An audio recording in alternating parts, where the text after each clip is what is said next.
Now what? Ladies and gentlemen, hold on a second. Listen, at this point, it's either YUSUF and Bells have a very, very high sexual libido, or it's just a strategy for them to be feeding the midnight watchers with sexual content every day.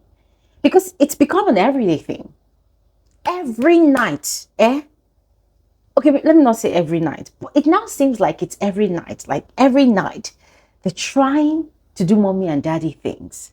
It's like they're actively trying to make babies. You know, when a couple, makes it a mission that, we have to have a child by this time next year. So we have to be trying every night, to get pregnant. So it's like every day now, it's a job. It's a full-time job. Honey, oh yeah, come and do. And they will do. It's like, that's what's going on between YUSUF and Bells. Because what the hell is going on? They are so active. I was watching YUSUF booking an appointment with Bells last night for her to come to his bed. And I'm like, people are not booking appointments. I didn't know. I didn't know that people actually book appointments or that kind of thing. I was telling her, well, I need you in my bed tonight. And she was like, well, good for you. And then a few moments later, it was Bells beneath the duvet. Whether she was giving him a hand job or a head, I don't even know which one. But they were so deep into it. Whoever is handling the cameras, no get problem. That person is properly fed. And then there was Flora. Who was on her bed. Now, we said we have the CNN and the BBCs in the house. Flora was busy downloading. Because she was on her bed. She was just watching them. And they were doing what they were doing. And then after a bit, Bells snuck out of the bed. And by the way, sorry to say, I know that I'm a petite woman, but every time I see Bells sneaking out of YUSUF's bed with her tiny little self and her tiny little feet doing pop, pop, pop, pop, pop, running to her bed. It's always a very, very hilarious sight to behold, right? But then again, as much as I enjoy watching these two people, fooling around, as much as I just love the very, very shallowy conversations they have sometimes, it's becoming a lot, right? It's becoming a lot. And we don't want it to become too much, because when it comes to things like this, matters of intimacy in Big Brother's house, when it becomes too much, viewers begin to get irritated, right? Viewers begin to get irritated. Viewers begin to find the couple boring. And that is why when Kelly Ray and Cassia during the No Lose Guard season had their first kiss, it was such a moment. It felt as if the entire viewership was celebrating that first kiss that they had in the house. And then before they had the second one on camera, it took a bit, right? I think a week had to pass before they did it again. I can't remember at this point in time, but there's beauty in making the viewers yearn for your moment with your partner. But when it becomes a frequent occurrence, like every night, it now becomes boring and it becomes irritating, because it's like, is this all you can do in that house? I mean, we all recall Mide and Bright Morgan just last season, the 10/10 season, that every night Mide will be every night. Oh God. Every night, you just see somebody eyes rolling behind her head, mouth gasping for air. It becomes too much. Oh wow. But anyways, ladies and gentlemen, that's not the only thing we're talking about on this video. On this video, we're going to look at the Saturday night party, the third Saturday night party of the season, and the aftermath of the party. Ladies and gentlemen, I'm going to be honest with all of you. That party last night, I honestly did not really feel it, right? Now, right from the get-go, it was already looking like it was going to be a flop for me. Why? Because imagine the viewers arriving at the party before the housemates. It was weird. These housemates are so good at wasting time that sometimes it just gets tiring. Now, they knew that they had at least an hour before the party began, right? The girls, of course, they're going to do their makeup, they're going to do whatever. But for the guys, what exactly are they doing? Some of them were sleeping, some of them were just lounging around. And then by the time Big Brother announced that they had 15 minutes remaining to get to the party, that was where a lot of people now started running helter-skelter, running here and there, to get themselves together, especially the guys. And I was looking at these guys, I'm like, did you people have to do makeup? Did you have to roll wig? Did you have to curl your hairs? Did you have to draw your brows? Like, what exactly did you have to do? Because it was so disappointing. By the time Big Brother announced that, okay, they should all go to the party room immediately, I think for about 5 minutes, not up to 10, I think about 5 minutes, we were looking at the DJ, we were looking at the bodyguard, we were looking at the dance floor, we were looking at the party lights, we were looking at the branded logos everywhere. Human beings had not entered inside the party room. So we're actually looking at thin air dancing and performing for us. Hey. It wasn't really nice. It wasn't really nice that the housemates did that. But anyways, they arrived in the party room, and of course, they had to get into the moment, right, to begin to enjoy the party.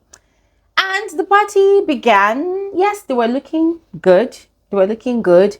However, I did not understand the outfits that some of them were wearing. I did not understand it because I just felt like, come on, it's not flattering enough. It's not really flattering.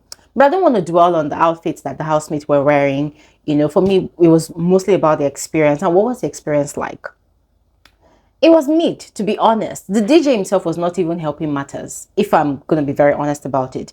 The DJ wasn't really helping matters. I was kind of bored the first half of the party.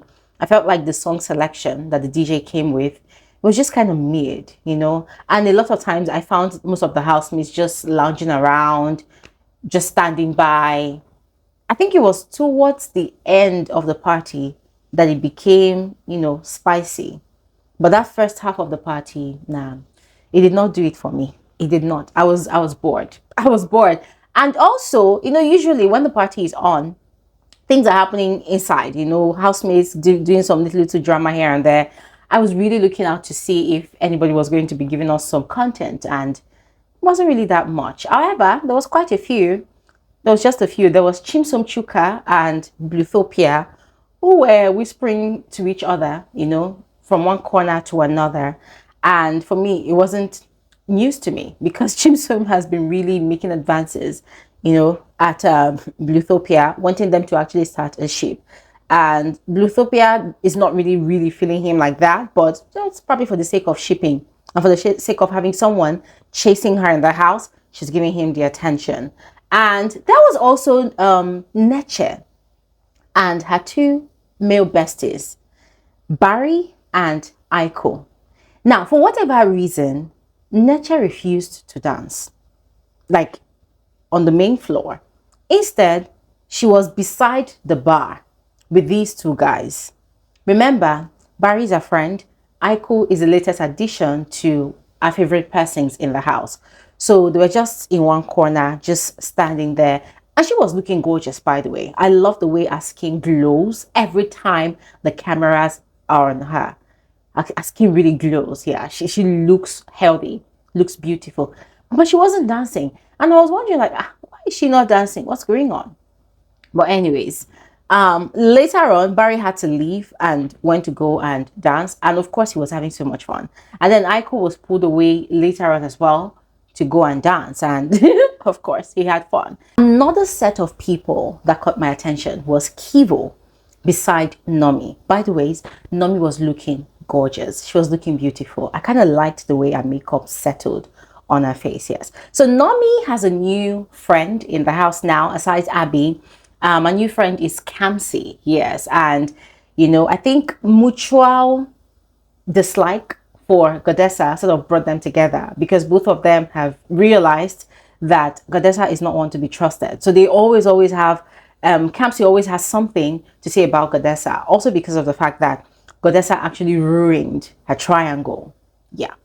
So, as I was saying, there was Keivo beside Nomy, and it seemed like he deliberately positioned himself beside Nomy last night for the party because of Temi. Now, remember what, ladies and gentlemen, let me take it back a bit.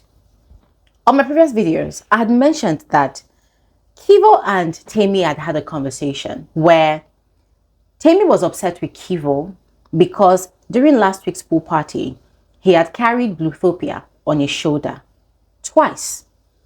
And Temi did not like it. So she had decided to get her own pound of flesh. And I think she decided withdrawing from him. And he had tried talking to her to understand why. Then she had explained that, well, she wasn't happy with him because of what he did. He had apologized. And then she started making moves towards Barry. Talking to Barry and every other person, but more with Barry. And Keivo had addressed that with her. Like, why are you doing that? You know, because if I'm the one doing that with some other girl, you would be quite upset. Oh, there's also the part where Barry was also making her breakfast. And anytime she's hungry and she tells Barry, Barry will make her food. So Keivo was concerned, like, okay, what's going on? Are you trying to move on to someone else now? What's going on? And that was where she opened up and told him that when you do something to me, I'm going to do it back to you. And Keivo said, okay, do you think that's the best way forward? Because if you do it back to me and I feel hurt, I might want to do something back to you. And then she said, well, then they are going to begin to do tit for tat until she does something that will make him not like her anymore. And then he said, oh, do you think that would be the best thing to do? You know, so they were just having that conversation and they were smiling whilst having the conversation until Temi went to go and kiss Tram, and you know, that whole shenanigan that happened 2 nights ago, was it last night? No, 2 nights ago, and broke his heart. So Keivo now is trying to get his own pound of flesh. Now, he's still being nice to Temi, right? Still helps her with food if she wants food. But during the party, he literally went to go and position himself beside Nomy. They were gisting, they were dancing, like they were having so much fun. And what's Nomy's business? Because, ladies and gentlemen, Nomy seems to be sort of detached from what's happening in the house. So I'm not particularly sure if she knows what has happened already between Temi and Keivo. For her, a guy came to dance with her and she's having fun because some of the guys were going to dance with her and she was indulging them, right? So Keivo was by her side almost the entire night. We're having so much fun. And Temi has been noticing this, right? Because yesterday afternoon, she was having a conversation with her mummies in the house. That is Sheba and Godessa, where she was complaining about Keivo now going to spend a lot more time with Nomy. And she was quite upset about it. You know, she was just venting and venting about it. And one thing she said was that now she's really concerned because she has said a lot of things to Keivo in confidence. You know, she has told him a lot of things. So now what if Keivo now takes all of those things that she has told him to go and share with Nomy, knowing fully well that she and Nomy, they are no longer friends. They're not on good terms. So that means that Keivo is going to be exposing most of her secrets to Nomy. Now, in that same conversation, she said she felt bad. I'm not going to say she felt bad because that girl, I don't think she has a conscience. She said she sort of felt bad because most of the things that Keivo used to do for her that she was taking for granted, now she has realized that the guy was actually really nice to her. Unlike other people, because the Tram that she went to kiss has never really been that nice to her. The way Keivo has really taken care of her in the house, making her bed every day, making her food, and teaching her how to cook. Tram has never done any of that, you know. So she was saying that she wanted to bring Tram down, like she wanted to spoil his game or whatever. And Sheba was really encouraging Temi to do that. But anyways, back to Keivo and Nomy. They had a lot of fun during the party. And yeah, for me personally, I cannot wait to see if Keivo is now going to try to solidify or maybe build first a solid friendship with Nomy. Because remember, he and Temi now seems to be playing tit for tat with each other until one of them does something that completely breaks the other person. But ladies and gentlemen, what do you think about that? Let me know in the comments section below. Fast forward to after the party, ladies and gentlemen, there wasn't a truckload of conversations that was had because, of course, most of the housemates were either tipsy or tired, right? So a lot of them had actually gone to bed on time. However, for the few conversations that were had, first, it began with YUSUF and Chimsom.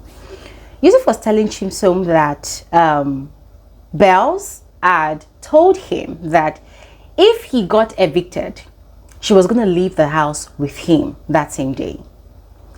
And for him, it felt like that was manipulation. You know, that was manipulative talk.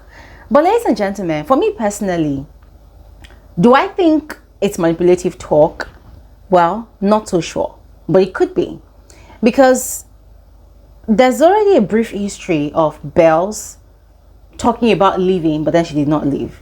This was last week. I think the morning after she and YUSUF had broken up. I think that was last week, yeah?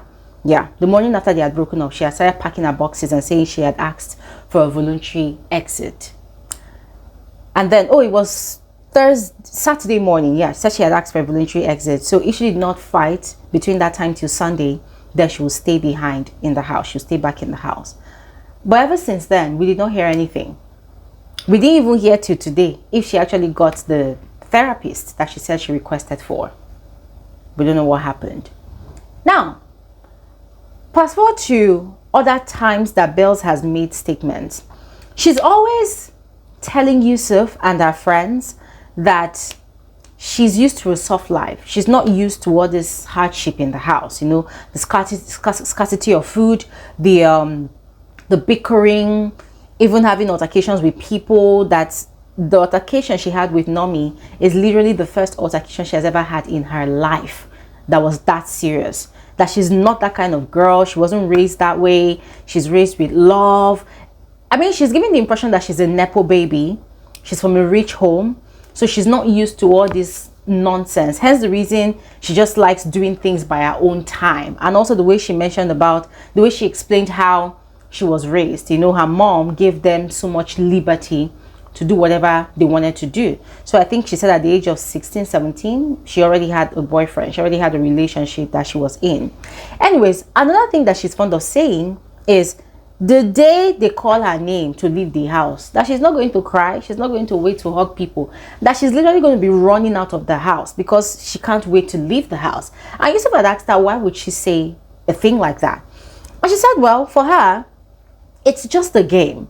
That every time she looks at how everybody else in the house is playing the game like it's a do or die affair, that she just laughs. Because for her, she has come to accept that it is just a game and anybody can be evicted at any point in time. So if it comes to her own turn to leave the house, she is literally going to be running out of the house because she can't wait to leave. A lot of times she has made statements like that she can't wait to leave the house. And every time she says things like that, Yusuf is shocked. One day he even asked her, why do you say these kinds of things? And she said, well, that she knows that there are certain things that she cannot control. She cannot control how viewers vote. She cannot control who keeps her in the house and who, you know, removes her from the house. So whatever she cannot control, she has learned to not be so bothered about it, to just allow things to just flow. And that's why she always says that she's in the house to have fun, right? Now, comparing all of those statements that she has made and the claim of wanting a voluntary exit, ladies and gentlemen, it's making me think that she might be serious, or she might be trying to play the game of reverse psychology to give people the impression that she doesn't really need this thing, you know, this show like that. Like she's not really desperate for the platform like a lot of other housemates in the house. Yeah. So ladies and gentlemen, what do you think? Let me know in the comment section below. Now, next was Araga and Godessa. Yeah. Araga and Godessa were doing what Araga and Godessa would normally do. Once again, Araga was complaining about her dancing with guys, and Godessa was enjoying the fact that he was not comfortable with it. It's their usual talk. Don't dance with guys. Don't rock them. And Godessa will be like, oh, are you afraid that I'm rocking their dick? And you'll be like, yes, you are. It's their usual talk and it's annoying. But anyways, there was a brief conversation between YUSUF and Araga. I think it was before Godessa came into the room where they were. And YUSUF apparently has actually clocked Godessa's game. He knows what Godessa is doing. And he was talking to Araga, probably trying to give him a hint that this is what this girl is doing, or are you aware? So he was asking Araga if Araga really likes Godessa like that. And Araga was saying that, well, she owns him, that he's completely sold to her. In other words, whatever she's doing has completely swallowed him up. And to buttress his point, when she came into the room, she said she was tipsy. I don't know how tipsy she was because later on she was with Barry. She came into the room, she said she was tipsy, and then it was like, oh, come let me help you remove your earrings. And then they were having that their stupid, annoying, useless talk. Anyways, I guess YUSUF saw that whatever he was saying at that point in time was not going to get into Araga's head, and so he dropped the conversation. Now, after Araga had helped what's her name, Godessa, to undress. Oh, before that, ladies and gentlemen, there was something that actually happened, yeah? Before Godessa undressed, Kamsi was in the kitchen telling her plight in the house to Barry. Barry was cooking. And Godessa came into the kitchen, and I think she sort of interrupted them. And you know, Kamsi at this point does not necessarily like Godessa because of what she had done to her. So Godessa came, was flirting with Barry, and then she apologized to Kamsi. Was Kamsi sorry, you know, that kind of thing. And Kamsi said, oh, no problem, no problem. And you see, yeah, it made me wonder why Kamsi, knowing all these things that she knows that Godessa has done to her relationships, why she's not really doing anything about it. But instead, she's actually going on a smear campaign about Godessa. So Barry was having his fun with Godessa. Kamsi was there in the kitchen watching. So it just felt like, once again, she proved that Godessa has her reins over these guys in the house, like some of these guys in the house. Because how is it that she was having a conversation with Barry and then allowed Godessa to just come in and sort of want to take over the conversation? But anyways, later on, after Godessa had undressed, she was in the kitchen again with Barry. Someone that was tipsy with Araga was now clear-eyed with Barry. And they were just doing their usual thing, you know, flirting with each other, having their conversations.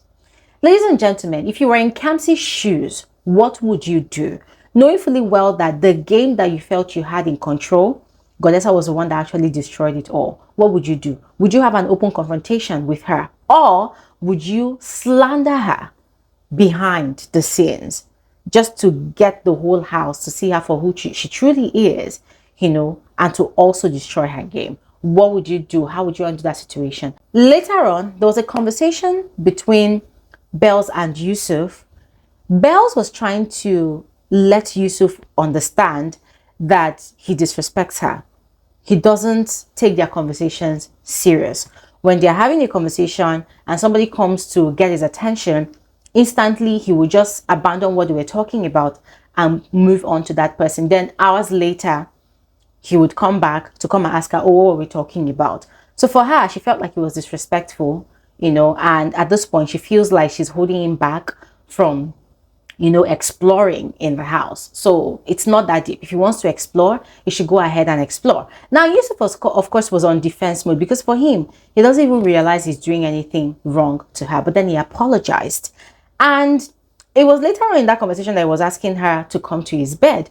And to be quite honest with you, ladies and gentlemen, I just did not know how to feel about his request at that point in time. Because for me, it felt like either he's not taking Bells' complaint serious, or inviting her to his bed is some sort of courtesy for him to show her that he was really sorry for making her feel disrespected.